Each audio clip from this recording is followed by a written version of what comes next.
श्री गुरुचरणकमलेभ्यो नमः। गुरुर्ब्रह्मा गुरुर्विष्णुः गुरुर्देवो महेश्वरः गुरुर्साक्षात् परब्रह्म तस्मै श्री गुरवे नमः।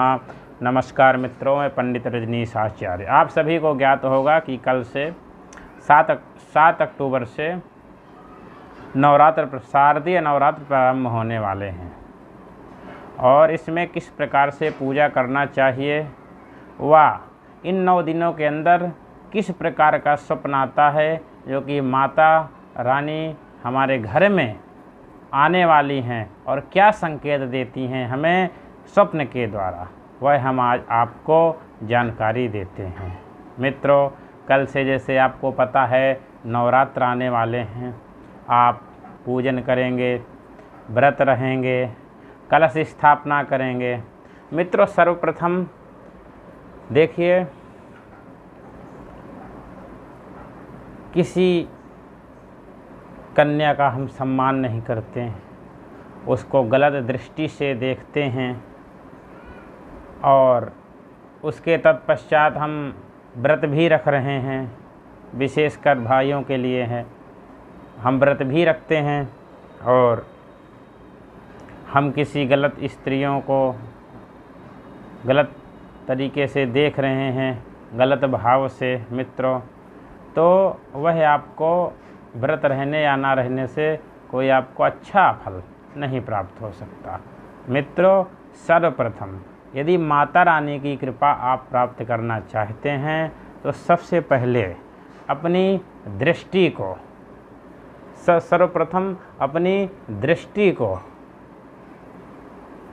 अच्छे विचारों से व्यक्ति को देखिए, अपनी दृष्टि सही रखिए कि आप एक तरफ व्रत रख रहे हैं, दूसरे तरफ किसी स्त्री को गंदी नज़रों से देख रहे हैं, तो आपके व्रत करने या ना करने से कोई आपको फल नहीं मिल सकता। मित्रों, सर्वप्रथम देखिए, इन 9 दिनों के अंदर विशेष ये है, आपको ध्यान रखना चाहिए कि किसी भी स्त्री का दिल ना दुखे, हमारे कारण किसी को भी तकलीफ़ ना हो, यह विशेषकर आपको ध्यान अति आवश्यक रखना चाहिए। आप तभी माता रानी की पूजा करने से व व्रत रखने से आपको सफलता प्राप्त होगी।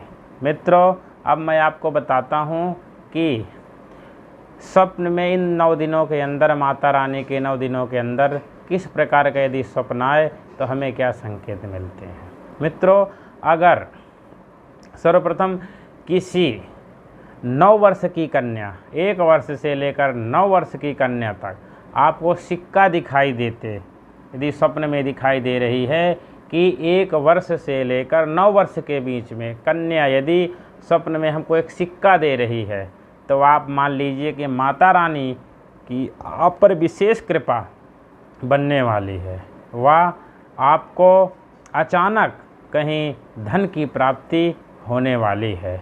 मित्रों, उल्लू देखना, इन 9 दिनों के अंदर जो माता रानी के 9 दिन हैं, प्रथमम शैलपुत्री च, द्वितीयम ब्रह्मचारिणी, तृतीयम चंद्रघंटेति, कुसुमांडेति, चतुर्थकम पंचमम स्कंदमातेति, षष्ठम कात्यायनीति च, सप्तमम कालरात्रीति, महागौरीति चाष्टमम। मित्रों, अगर उल्लू दिखाई दे, माता दुर्गा की सवारी क्या है? उल्लू। अगर उल्लू दिखाई दे तो आप समझ लीजिए कि आप पर विशेष माता रानी की कृपा बनने वाली है। मित्रों, मैंने आपको बताया कोई कन्या आपको धन देते दिखाई दे। मित्रों, दूसरा मैंने आपको बताया उल्लू दिखाई दे। तीसरा मित्रों, आकाश या समंदर या बहता हुआ जल, यह 9 दिनों के अंदर अगर आपको दिखाई दे रहा है तो समझ लीजिए कि माता रानी की आप पर विशेष कृपा होने वाली है व किसी न किसी कारण कहीं वसीयत आपको प्राप्त होने वाली है या अचानक से कहीं धन की प्राप्त होने वाली है। मित्रों, जैसे आपको पता है कि पहले के समय में बैंक नहीं होते थे, तो व्यक्ति धन धरती में गाड़ देता था और वह खसकते खसकते कहीं से कहीं चला जाता था, अचानक से वह प्राप्ति हो जाए तो मित्रों सागर दिखाई दे, आकाश दिखाई दे, बहता हुआ जल दिखाई दे, गंगा यमुना दिखाई दे, तो यह शुभ संकेत होते हैं कि माता रानी की विशेष कृपा हम पर बनने वाली है। मित्रों, जैसे कोई स्त्री जिसका नवयुवक स्त्री, जैसे अभी जल्दी ही किसी की शादी हुई हो, अभी मतलब कि 2-1 साल के अंतर्गत में यदि शादी हो गई हो और वो आपके घर आती हुई दिखाई दे रही है स्वप्न में, जिस जैसे कहे किसी तरह कही नई बहू जिसे कहते हैं, अगर वह दिखाई दे रही हो तो आप मान लीजिए कि माता रानी की विशेष कृपा आप पर बन रही है। मित्रों, सर्वप्रथम वैदिक रीति से यह कार्य करना चाहिए और माता रानी की पूजा आपको जब ही सफल होगी जब आप किसी स्त्री का सम्मान करेंगे, वह स्त्री का आदर करेंगे, सम्मान करेंगे, सत्कार करेंगे।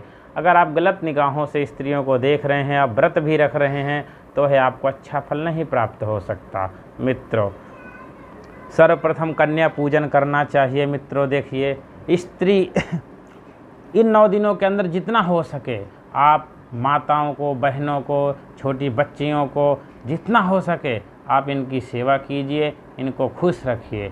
आपको अपार धन की प्राप्ति भी होगी, सफलता की प्राप्ति भी होगी। मित्रों, अगर आप इन व्रत भी रह रहे हैं और स्त्रियों को आपके घर में स्त्रियां दुखी हैं या स्त्रियों को आप दुखी कर रहे हैं, तो आपको अच्छा फल नहीं मिल सकता, चाहे आप कितनी भी पूजा कर लीजिए या कितने भी व्रत आप रख लीजिए। तो यह 9 दिन मित्रों, मैंने आपको सिर्फ यही बताया फ़िलहाल कि इन 9 दिनों में सर्वप्रथम आपको एक ही चीज़ करना है। जो पॉइंट की बात मैं आपको बताता हूँ, आप व्रत रहिए ना रहिए, अगर आपको समय नहीं है, समय का अभाव है, तो आप व्रत मत रहिए। आप पूजन नहीं करने की स्थिति में है, कहीं प्रदेश में है, तो आप पूजन मत कीजिए। लेकिन मित्रों, आपको यह ज़रूर ध्यान रखना चाहिए कि हमारे द्वारा या हमसे कोई ऐसा वचन ना निकले जिससे किसी भी स्त्री को तकलीफ़ हो, उसके आँखों में आंसू आए। कोशिश कीजिए कि इन 9 दिनों के अंदर विशेष रूप से किसी स्त्री का अनादर ना हो, उसका आप सम्मान कीजिए, सत्कार कीजिए, पूजन कीजिए, उनका सम्मान कीजिए, छोटी छोटी कन्याओं से प्रेम कीजिए, माताएं बहनों को प्रणाम कीजिए। जितना हो सके इन 9 दिनों के अंदर आप स्त्रियों से विशेष प्रेम रखिए और ज़्यादा से ज़्यादा इनको प्रसन्न रखने की कोशिश कीजिए। मित्रों, तो आप अगर व्रत नहीं हैं, पूजन नहीं कर सकते माता रानी के, तो भी आपको माता दुर्गे की विशेष आप पर कृपा बनी रहेगी अगर आप यह उपाय करते हैं। किसी स्त्री का हृदय दिल नहीं दुखाते, तो आपकी मान लीजिए कि आपको माता रानी की कृपा आप पर विशेष रूप से बनेगी। जय श्री राधे। मित्रों, अधिक जानकारी के लिए आप हमसे इसी प्रकार जुड़े रहिए और किसी भी समस्या को लेकर या किसी भी प्रकार की आपको जानकारी प्राप्त कर